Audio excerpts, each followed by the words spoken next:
مرج البحرين يلتقيان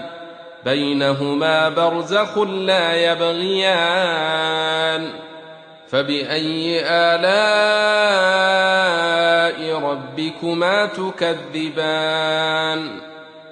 يخرج منهما اللؤلؤ والمرجان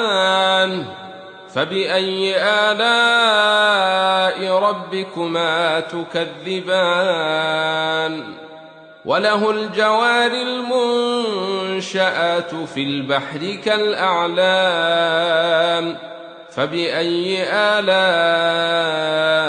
ربكما تكذبان كل من عليها فان ويبقى وجه ربك ذو الجلال والإكرام